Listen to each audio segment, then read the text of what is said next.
Hello everyone, আসসালামু আলাইকুম। আশা করছি আপনারা সবাই অনেক ভালো আছেন। আমরা সবাই আলহামদুলিল্লাহ ভালো আছি। আরও একটা ব্লগ ভিডিও দেখার জন্য আপনাদের সবাইকে ওয়েলকাম জানাচ্ছি। আজকে বাইরে প্রচুর বৃষ্টি পড়ছে, তো বৃষ্টির মধ্যে তো আমরা কেউ বাইরে যেতে পারছি না। ভাবলাম বাসায় যা আছে তাই রান্না করি। তো আমি শর্টকাট যেটা রান্না করি সেটা হলো মাছ ভুনা।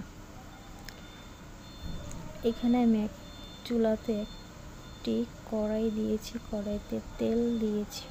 তেলটা গরম হয়ে গেলে এখানে পেঁয়াজ কুচি হালকা বাদামি কালার করে নিয়ে 1 চামচ হলুদ, 1 চামচ মরিচের গুঁড়ো, লবণ, টমেটো সব উপকরণগুলো একসাথে দিয়ে দেব। টমেটোটা হালকা নরম হয়ে এলে এখানে আমি আগে থেকে মাছগুলো কেটে ধুয়ে ভেজে নিয়েছি।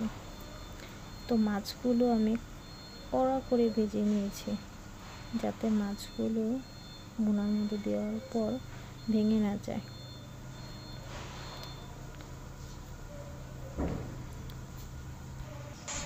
এখানে আরেকটা কথা, অনেকেই আমরা মাছ ভাজতে গেলে মাছ ভেঙে যায়।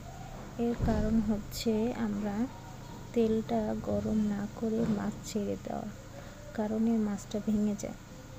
আমরা তেলটা ভালো করে গরম করে মাছটা কড়া করে ভেজে নেব, তারপর আমরা মাছ ভুনাটা করব।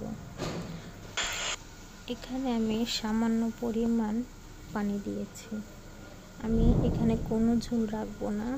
তেলটা বের হয়ে এলে আমি নামিয়ে ফেলবো।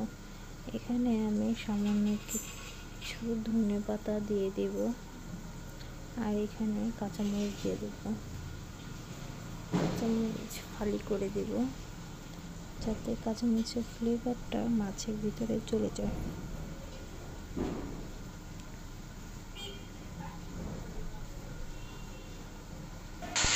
ডান, আমার রান্না কমপ্লিট। এই রেসিপিটা আপনাদের কাছে কেমন লেগেছে আমাকে কিন্তু কমেন্ট করতে ভুলবেন না। Thanks for watching.